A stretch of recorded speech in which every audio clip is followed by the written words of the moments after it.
afternoon, a very good morning to you, a very good evening to you, depending on where you are joining us from across this beautiful globe of ours. Welcome to another edition of this LeaderSHIFT series. My name is Faith Mangope, and every month it is my absolute honor and my privilege to host for you really high impact conversations from some of the most renowned speakers, authors, entrepreneurs that really do shape the pathway of this wonderful globe of ours. And of course, this afternoon, this conversation is no different. In fact, you can expect some magic to come out of it. So do welcome yourselves as well to this Stellenbosch Business Institute Leadership Series, courtesy of the Stellenbosch Business Institute. Now, if you're wondering exactly what is it all about, well, let me tell you something. The Business Institute in itself are renowned as catalysts and architects in consulting pathways and executive learning processes that augment the way that we think, shift, adapt, as well as to also augment the way that we adapt to disruption as well as uncertainty, but more than anything else, the way that we really adapt to this wonderful future of ours. And every single month we do this. We host wonderful guests who are able to join us, share their insight in terms of how is it that we can begin to practically shift in a more effective way, but in a way that actually has got sustaining results. Ladies and gentlemen, this afternoon is no different. Joining us to really shift our perspective this afternoon is Dr. Louise van Rhyn, who is a social entrepreneur. She believes that the world's huge intractable problems can be solved through cross-sector collaboration and a solid understanding of complex social change. Her approach to change is shaped by 38 years of working as an organizational change and leadership development practitioner. Not only that, she holds a doctorate in complex social change and is the designer of Partners of All Possibilities, which is a multi-award winning leadership and organizational change program. So when I say that you are in excellent hands this afternoon, I really, really do mean it. Dr. Louise, thank you so much for joining us for this conversation, and welcome to the Stellenbosch Business Institute Leadership Series. Thank you very much, and thank you for the opportunity to be here. I'm really looking forward to this conversation. We certainly are looking forward to hearing more insights from you. However, just a note for all of our guests that are joining in, please do feel free to include on the chat box if you've got any questions or if you'd like to add comments to the conversation that we're having. Though it is 45 minutes, but we want to keep it as interactive as possible. So if you've got a comment, you've got a question, please just include it in the chat box, and then we'll be able to facilitate that particular question as we go along. So let's keep it as interactive as possible. I want us to be able to get all that we have from Dr. Louise. But Dr. Louise, let's talk a little bit about the beginning of the journey. So in terms of exactly who are you, where do we come from? How did your journey lead you to this particular path on such an interesting topic of conversation? Faith, firstly, can I ask that we lose that doctor thing? Every time I think, where's the medical doctor? It's still after many years weird for me to be called doctor. So thank you for doing it, but we can let that go. My background is I grew up in which was called Middelburg Transvaal at the time, Middelburg Mpumalanga. Then I came to study at Stellenbosch. I'm in Stellenbosch today. It's a wonderful opportunity to be connected to the Stellenbosch Institute. Worked around the world, had amazing opportunities to work around the world. Did my MBA at Stellenbosch Business School. Went to live in the UK for a while, did my doctorate there, came back and was confronted with what do we do? What do we as professionals do to deal with the significant social justice issues we face in our country? And that led to Partners for Possibility, which some of the people on the call might know about. And amazing opportunity to do just wonderful work with clients around the world. Specifically around collaborating across boundaries, collaborating in this VUCA, volatile, uncertain, complex, and ambiguous world. It's not easy. It requires a special skill set, and it has been just an amazing privilege to be able to work with people around these issues. And I do see everybody is mentioning where they're joining us from. I saw somebody saying that they are from the Kingdom of Eswatini, so do welcome to you as well. I see some are joining in from the Western Cape as well. Really, it's such an honor to have you join us on this. But let's talk a little bit about this, Louise. I mean, talking here about sense making for collaboration. I mean, there's so many offshoots from that. But in terms of just being able to identify the concept on its own, just take us through that when we're talking about sense making for collaboration. Yeah, I, I feel incredibly privileged about, I've been I've been in this kind of large scale change work for about 40 years now. And now at this part of my career, I have realized that the sense making and reflective sense making processes are probably some of the most important pieces of work we can do in organizations. So I've come to realize that there is so much more for people to benefit from making sense together of their experience than attending a training course. If I had to advise people and say, if you have a choice and you have to choose whether you're going to do a training course or whether you're going to create an opportunity for people to make sense of their experience, the latter is going to get you much more value. What I mean by that, it is that it's a process of just getting off the treadmill, pausing, thinking back about the last period of time, and then saying, and what can we learn from that? We recently had we called it a pause and reflect session for a group of people who had been working together for 20 months. And on the 7th of February this year, they came together to reflect on their experience. And I will forever remember 7th February 2024 as one of my highlights of my career because of what happened in the room. And if I think of all of the times we have tried to get people to get insight in themselves and in their behaviors, and how unsuccessful we've been in so many cases. This was a situation where the people in the room made sense of their own experience, and as a result of that, made some significant shifts in the organization about how they want to operate and work together. And so their collaboration changed because they were willing to be vulnerable enough to look at the last 20 months and say, what can we learn from it? And I have some wonderful stories. I don't know whether we're going to have time to tell some stories, but there's some wonderful stories about that particular experience, which I'd love to share if there's time. I definitely will make the time so that we can get some of those stories. You know, as we're speaking about sense making for collaboration, sense making needs us to tap into an element of our brain where we're able to live with the trauma. Because a lot of us come into organizations we come into organizations as individuals. We may be leaders, but we're people first. So in that, Louise, how do we program our brain to make sense of the world instead of just consistently responding to trauma? Because a lot of people are walking around with trauma responses or trauma reactions, which prevents the way that we make sense of the world. So how do we navigate that? Yeah, so you're touching on a very something that's very dear to my heart.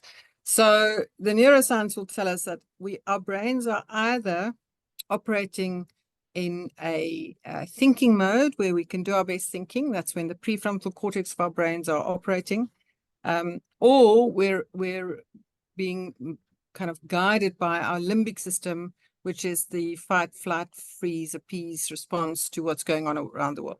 So that's when we feel anxiety, we feel unsafe, and it's typically how most of us are operating. We are operating from a place of fear and anxiety. So many years ago, Gary Hamel wrote a book and he said, our organizations are no longer fit for human life.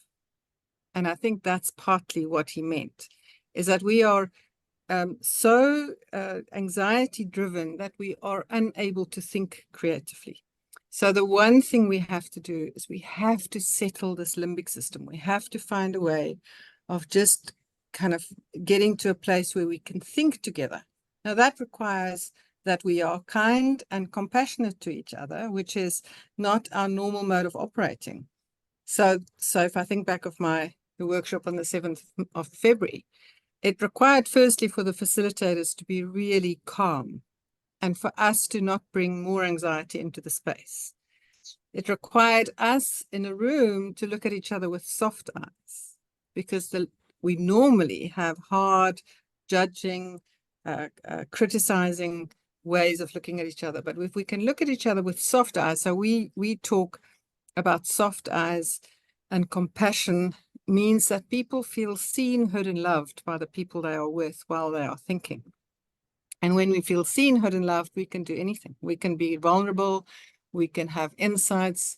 We can allow ourselves to admit that we've made a mistake.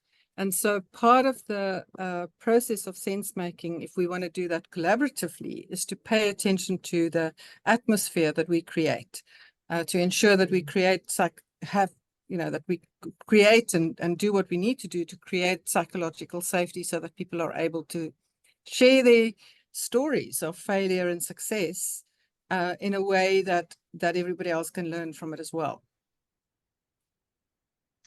You know, as you're speaking here about the atmosphere that is created, I'm going to dive deep into the atmosphere of our country, because that's where a lot of us are struggling or are consistently trying to make sense of this beautiful republic of ours. And I think for many countries as well, depending on where our guests are joining us from the world. I mean, 2024 is seen to be the year where about half of the world will be voting. They'll be participating in democratic elections. And so that means that it's a time for change, it's a time for making sense and being able to reevaluate what did not work and obviously look forward to what could potentially work. But in the sense making, from what you're seeing from the South African context, South Africa comes from a pre-democratic era where there was no sense making, or perhaps there was sense making to largely the oppression of a majority group of people. And when you carry that over into a post-democratic reality, that sense making still carries with it a lot of pain, a lot of fear, a lot of anxiety, a lot of mistrust because of what we've experienced as a nation from, let's say, 1948, even before then, all the way until 1994. How do we then make sense? Because it's one to make sense of an organization and organizational culture. It's one thing to make sense of your workspace, but it's a different thing to make sense of the country that you live in as well. How then do we start making sense of this, given the pain of the past, the uncertainty of the present, and for many people, Louise, the fear of the future? Absolutely. And you know what I see, I've been walking around the campus today and I've been having many conversations with people. And what I see, what happens is people opt out. It feels too scary, it feels too uncertain, and then they opt out. And so I think part of our leadership responsibility at this time in May 23, we're not quite in May yet, in April 2024, is to invite people into a conversation about a future that they want to see, a future that they can dream about, a future that gives them hope and a sense of possibility. So that starts with us as leaders. And what is the invitation we are making to people? And how do we create an environment where everybody feels seen, where they can share their biggest dreams, their greatest fears, the things that they are worried about, concerned about for their families, etc. And what we found is when people feel listened to, when they get the opportunity to share what's going on in their heart, when they articulate their experience in the presence of people who are genuinely curious and interested in what they have to say, something magic happens. Because it's in that moment of feeling seen and heard that you can start to imagine what an alternative future might look like. A lot of the pain and the trauma in our country comes from people who have felt silence, who have not felt seen, who have not had an opportunity to speak their truth. The moment they start to speak, someone else will interrupt them. And you know how painful that is. And so I have, for my sins, become politically engaged now because I've just realized that it's time for us as citizens to step up and get involved and create an alternative future. But what I love about the party I'm involved is it is a listening organization. It is an organization that starts by saying, who are the people in the room and what do they have on their hearts?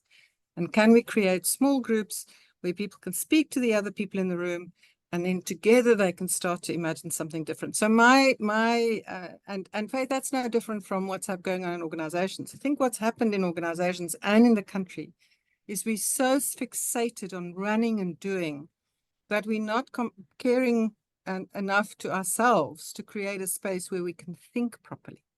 And human beings need to think.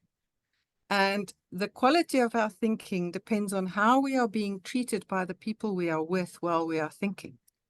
So if that's true, then it matters how we treat each other. And so this country specifically, don't know how many people are from other places in around the world, but this country specifically need for us to get interested in each other, to meet the other people where they are with their pain and concerns and uncertainties, and then accompany them, accompany each other. We need, all of us need accompaniment to a better future and a better and an opportunity for us to dream and realize that whatever we're dreaming is for us to create. It's not someone else. There isn't some magic, hero who's going to make it all happen for us. It's about us stepping forward. I don't know whether you've seen Tessa Dooms' video where she talks about, for so long, all of us in this country have been looking at South Africa as a car. And we've been watching the car go off the cliff. And it's made us all very anxious and very concerned. And in our anxiety and our concern, we've been shouting at the driver, and we've been throwing it with eggs, and we've been trying to put, give advice and write letters to the drivers. And she's saying, well, what about all of us getting into that car? What about us realizing this is our future and we are the leaders we've been waiting for? So we kind of digressing from this conversation, but I do think there's an opportunity. The moment we start to think, oh, maybe we can contribute, something shifts for us, and the anxiety goes, and the fear and the concern goes, and we can do something more interesting together. Yeah. And just a note for our delegates who are joining us, please do feel free to pop a question for Louise, and we'll facilitate that question as we're having this conversation and getting insight really on sense making for collaboration. I want us to touch on the collaborative aspects of sense making as well. And that is collaboration across intergenerations or across different generations. I find that we have the saying, and I mean, when I was young, I used to do it. I used to think my parents did not understand me. They don't know what I'm experiencing. They cannot relate to my pain. They cannot relate to my reality.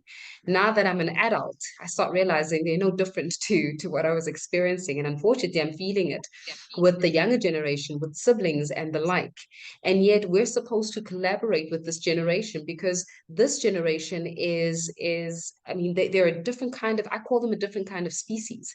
They are more attuned to 4IR. They are more attuned to the world. They understand the digital footprint. They understand they've got different kind of methodologies of work. They want to show up at the office at different hours. They've got different aspects in terms of exactly what the organogram needs to look like. How then do we start collaborating even with generations that are varied and with generations that think that the other generation does not understand? So this is a topic very close to my heart, because I think part of the opportunity here for us is to become aware of the stories we tell to ourselves about what is expected of me. So for a long time, the story that I had is that my role as a older person, someone with lots of experience, someone, I've been on this planet for a long time, is to guide and coach and tell people what to do and give them advice. And I've realized that they really have no interest in my advice and guidance and telling them what to do.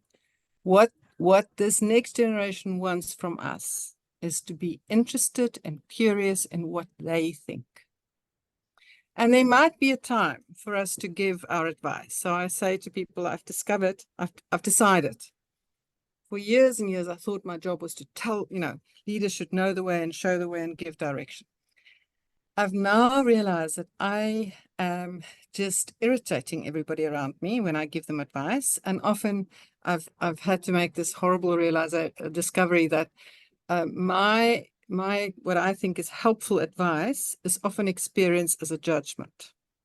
And the moment when people feel judged, then their limbic system fires up, and then they get defensive about what I'm offering them. So here's my golden tip is to treat your advice as special, something special. It's like seeds that you're not going to sow your advice on barren ground. You're going to wait for fertile ground. And fertile ground is when these young people say to me, I would like to know what you think. And until that question comes, I am interested and curious. And so I have learned to replace help with curiosity. And that opens a whole new opportunity in terms of collaboration, because people are fed up of being told, and they're fed up of being guided and given advice. They want to figure it out for themselves. So I say to people in the neuroscience of this is, if I get told what to do by anybody, my husband, my mother, my whole body goes into a slump. I've been told what to do. But if I am supported in figuring it out for myself, my body goes, "Oh, I know what I'm going to do." And then I am doing that with joy and enthusiasm. So as the older generation is for us to create an environment where young people can find the solutions with our, limited input and our beautiful and delicious listening. So the difference for me now is if across generations, if we can just get interested and curious about each other rather than trying to fix each other and give advice and tell each other what to do, because all of that just feels deeply disrespectful. Sure. I'm gonna go deeper with that one. What if you can see that this particular young person is jumping off, was heading off a cliff, or they're about to burn themselves? It's one thing to be curious, it's a different thing. It becomes much more difficult to watch someone head towards a fiery furnace and have this urge, as you're saying, especially as leaders, as individuals who are older, urge to stop the pain from being experienced. How do you even hold back on that? And so I think that's our work. And it's to realize, when is it really a furnace and when is it just my story? Now, Faith, you and I were both 18. We were both very naughty, I'm assuming. I'll speak for myself. I was naughty and rebellious when I was 18 and 19 and 20. And my parents tried to stop me from making mistakes, and their attempts it didn't go very well. And so now in hindsight, I think they would have had more success if they were just creating an opportunity for me to make some of those mistakes myself. And in the end, I did make them myself because I wasn't going to listen to my parents. So here's what I've also discovered. When I say to my daughter, I have two beautiful daughters. If I say to them, I think you should do X, Y, Z, what I didn't realize is that they are designed, their whole body, all of their cells are designed to say, no, if my mother said I should do this, I'm going to do something else. So if I tell them what to do or I give them advice, I'm actually evoking resistance and insubordination. So if I can hold back on my advice, and then I say to people, probably the most helpful question we can ask in the whole world is to say, do you want to know what I think? And sometimes my daughters say, no, not interested. And my job as a parent is to respect that no and go, okay. And you know what happens then?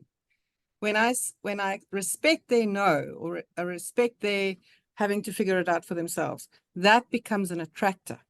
Half an hour later, they come say, okay, I do want to know what you think. I see my daughter saying here. She said, thank you, Helen. That's very kind of you. Yeah, so the lesson that, when I'm going to tell a story, which I'm very embarrassed about, Faith, but just in the spirit of sense making, the one thing I've learned is that we don't really get new insights if we're not willing to be vulnerable. And this daughter of mine, when she was 7, made me a Mother's Day card. And my story about being her mother was that I should make sure that she doesn't make spelling mistakes. And on that Mother's Day card, I get emotional now, there were 3 spelling mistakes. And I gave her the feedback. And the two of us have had to work through many years of hurt, because that was the most inappropriate thing in the world to do. But I realized after that how often we do that. People do something with love and put their hearts and souls in something, And our feedback is to focus on the spelling mistakes rather than the work that went into the piece of work they did. So yeah. So it's the story around what does good leadership look like? What does good eldership look like? What does good mentorship look like? And in 90% of the cases, it is less talk, more listening, curiosity and interest rather than being helpful. I'll say that many times over.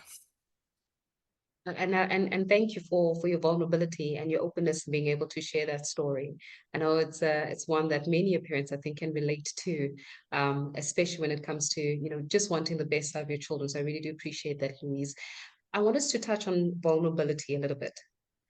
Vulnerability in leadership, vulnerability in CEOs, vulnerabilities at that C-suite level, vulnerability as the managing director of the company or as a chairman who has to see this ship and steer the ship towards profit and also towards just effectiveness and efficiency. How vulnerable can a leader actually be before they're perceived as weak? And can it go from vulnerable to weak? Oh, such a wonderful story. So now I am going to tell my story about the 7th of February. So on the 7th of February, we had this session where we had two very powerful, very A-type personality leaders, very senior in a multinational organization, tell their story of a project that was going pear-shaped because of the two of them. And so the story was that the head of operations had placed a demand on the head of IT in a very aggressive, disrespectful way. And the head of IT said, no, I'm not going to do that. I'm not going to work with you if you work with me that way. And the two of them started to be like two little boys fighting with each other. And so what happened is the head of operations was getting so irritated that he started to talk to his exco member, his boss, and then the head of the head of IT was talking to his boss. So these are, they're in their 50s, they're very senior people, they are, they at the top of their careers, and they're behaving like little boys. And now they're there's a testosterone fight around who's right. I'm right, Roy. And the head of operations was really the problem, but he wasn't willing to see it because he was just fighting with the other one. And when they came to our workshop and we asked them to tell their story, the head of operations said, I've been so irritated with this guy and I didn't want to work with him, and I decided I'm going to outsource it. I'm going to get someone else to come and work with him. And then he attended a workshop that I did. He said, and at the end of the workshop, I had to go and sit in my room and I realized that nothing's going to change until I change. And then he tells a story about phoning the head of IT and said, I'd like to come and meet with you. And he said, I'm not interested to talk to you. And long story, he finally he got on a plane, he went to see him, and he went to ask forgiveness and to say he's sorry, and to ask the head of IT, what will it take for you and I to work together? And then they told a story about how over the last it was about a 5-month project, over that 5-month project, how they had to realize day in and day out that what would keep them together was vulnerability. The moment one of them got certain and clear and I have the answers, the other one walked away, because they said, this is not something that any of us have the answers to.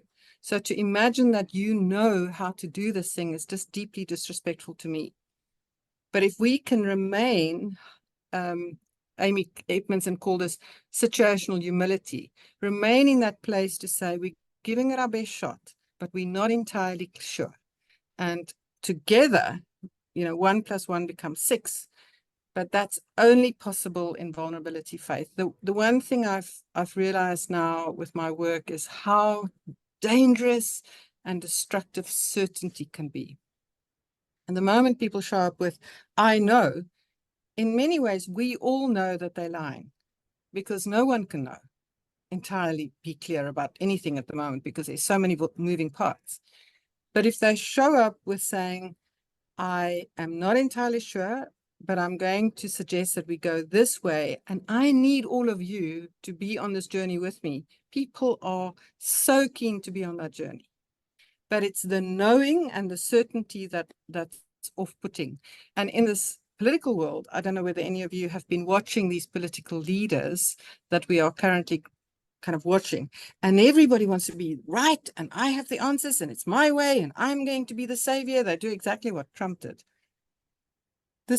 This country needs different kind of leaders. The country needs leaders who can give their best, the best version of themselves in a spirit of humility and working together. And I think the days of being critical of vulnerability is long gone. We've realized that we need to be vulnerable and authentic in order to work together. I see Sean has got a question here around how do we start to work together, but that question has just disappeared. So I don't know what the question is. I don't know whether we want to ask Sean one. I've got a couple of questions as well for you, Louise. Okay, We've got one saying, is it Nicola Tyler saying, the quality of our thinking determines the quality of our future. Listening is a two-way street. How we speak affects how we are heard. We spend a lot of time on listening. Apparently in Malaysia, as much attention is given to the speaker as well as the listener. What role does our delivery style play in also creating a safe space to calm down the amygdala? thank you, Nicola. So anybody who doesn't know Nicola runs the Thinking Company. Really worth finding out what they're up to. So there's Michael O'Brien said the quality of or the success of the intervention is dependent on the interior condition of the intervener.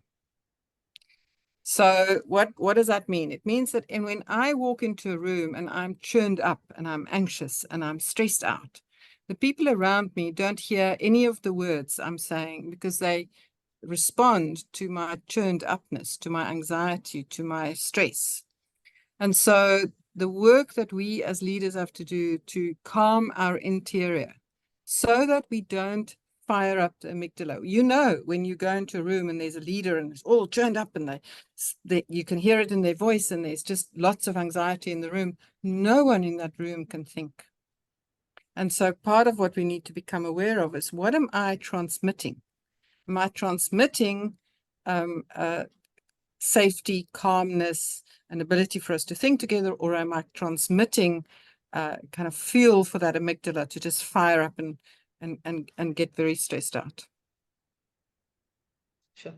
I've got another one from, is it Sean Duvall, saying that considering how polarized and volatile many of our organizations and communities are, how do we start to work together or collaborate to make sense of our potential solutions? What is that first step? So that exactly what we just talked about. The first step is to work on myself and to pay attention to who am I being when I walk into the room, or when I'm on the Zoom call, or when I'm on the telephone. What am I transmitting? What am I evoking from other people? I was in a room the other day and there was a very aggressive leader speaking for an hour. And at the end of the hour, I walked out and I felt physically ill. And I realized it because that leader is so anxious and he's completely oblivious and unaware of his anxiety. And the anxiety is what he transmits. So it starts with, who am I being? The second step is to meet the other people around me where they are.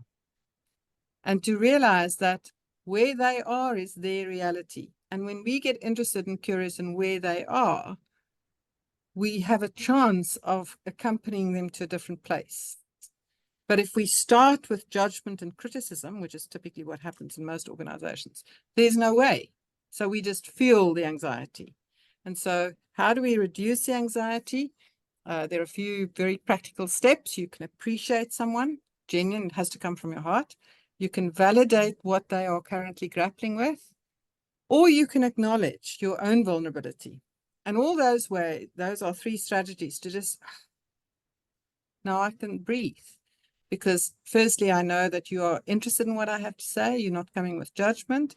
And secondly, thank goodness you are not going to try and be the know-it-all, smart-ass person who has all the answers, because I often ask this question, and I'm sure if I ask it now, is there anybody in this room who loves to work with know-it-all, smart-ass, have all the answer people? Not a single person put their hands up. Nobody wants it. I can see it in your face. We want people who can be real, who can be vulnerable, who can be authentic, who can be interested, and who do not come with answers and certainty, but come with questions and an openness to learn. That whole piece around, am I willing to listen in a way that my mind will be changed because of my listening and because of what you're saying? Most people have no interest in having their mind changed. They have all the answers. They're coming in and they just want you to listen to them, to tell you what they have to say. And I think, and that's the intergenerational piece. It's when older people treat younger people as if the older people have the answers and the younger people need to listen. Those younger people go, no, I don't have to do this. I have so much to contribute and I have a lot to offer here. And I'm looking for people who can see that. How do we see people beyond our narrow view or our prejudice sometimes, or our bias? You were speaking a bit earlier on about how we need to be able to acknowledge people, we need to be able to appreciate people, we need to be able to give people the space so that they are able to be seen. But that requires us letting go of some of the strongholds that have been grappling, or that we have been grappling with, such as prejudice, such as bias, such as our environment, the environment that we were brought up in. Because I can't see you, Louise, if I'm not willing to step out of my comfort zone or out of my prejudice or especially my hardwiring. If I'm hardwired to think a certain way about a certain people, I won't be able to extend and extend myself to see you. So how then do we see each other beyond the limitations of prejudice and bias and the like? And so I think it sounds to him as if I keep saying the same thing, but it keeps coming back to the same point.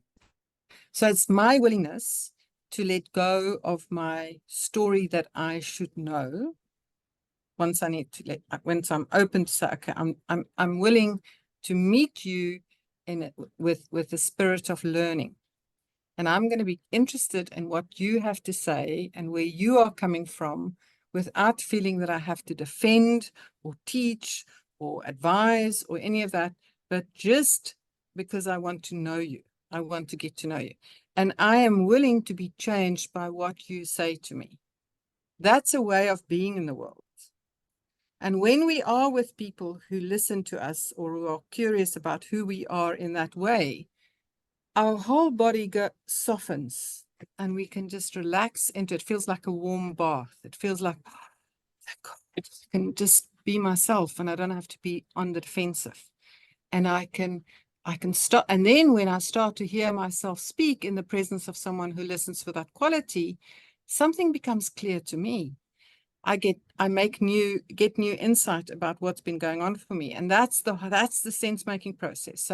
So when we kind of full circle back to sense-making for me is the process of articulating what goes on in our heads, what's been kind of going on without us being clear about what it is. And as we hear ourselves speak, we get, that's what is going on. Oh, that's the issue. But we need to give ourselves the opportunity to do that. And we need to create safe spaces where people have the time to speak their whole story. And so Yena's saying here, when an individual feels psychologically unsafe, they won't have diversity of thought. Exactly. That's why the safety is so important. That's why when I want to say this to every parent in this room, parents, what our children need from us more than anything else, our children, our partners, our colleagues, all of the people who work with us, they need our soft eyes. They need our compassion. They need us to make them feel seen, heard, and loved, because then they can change the world. They have such creative ideas, but when they feel criticized or judged because our eyes are hard and critical, there is no way that people will be able to think creatively. So this is for me at the heart of why this work is so important. And when people have done that together, the next day when they have to deal with some other drama that they have to deal with, they've co-created a safe space where they can be vulnerable and authentic together, and that makes it possible for them to take the next step together. I've got some more questions. How does your reality as a leader meet with the reality of your team?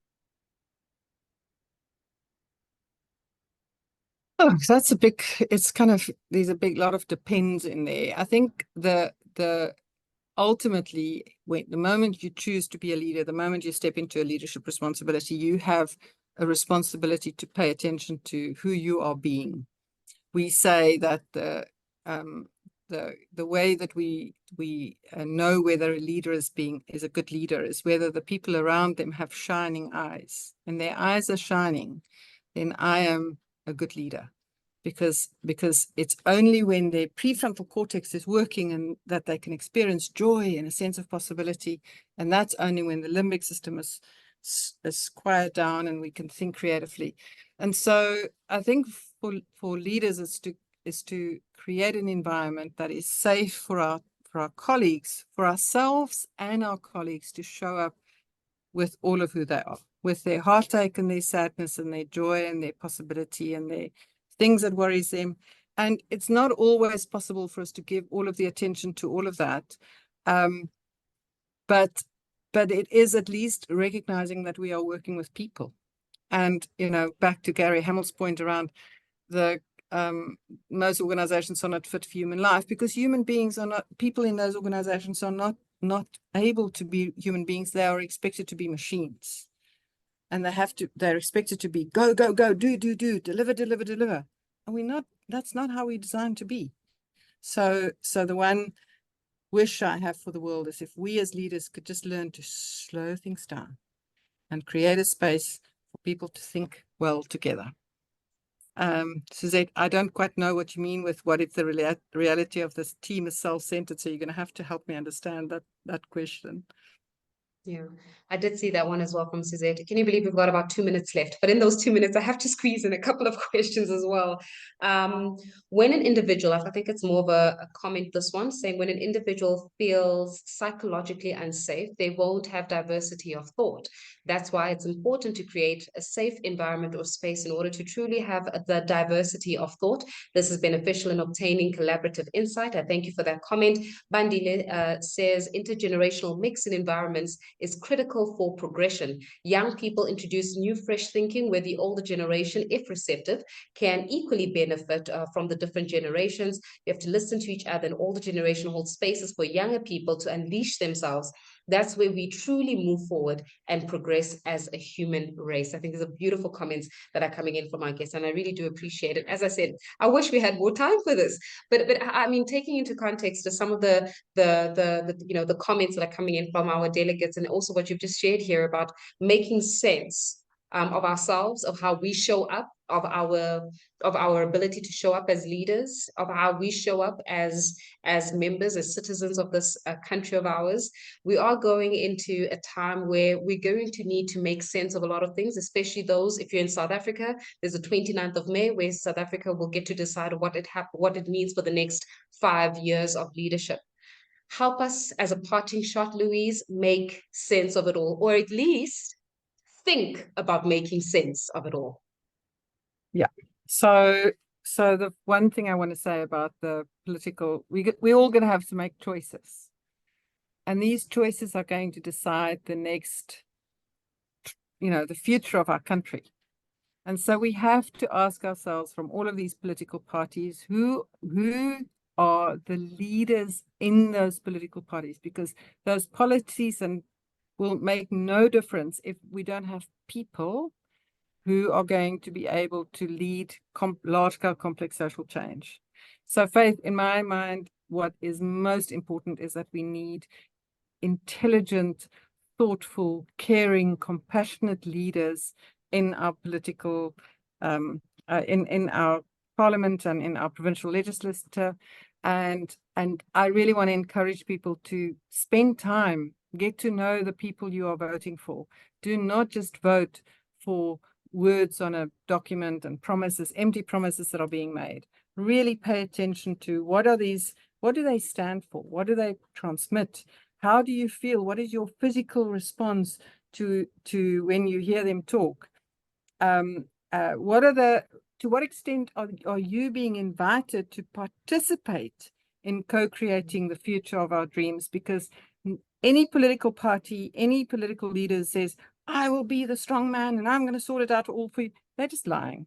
And we should now just we are better than those lies. And so please get to know these people. Please get interested, curious. Treat these politicians as someone who's going to have the future or contribute to your future, and hold them accountable and ask tough questions and get involved in the conversations, because this 2024 is our 1994, and we have to make better choices than what we've made over the last while. Louise, I do thank you. And thank you so much, everybody. We have to leave it here for this afternoon's edition of LeaderSHIFT.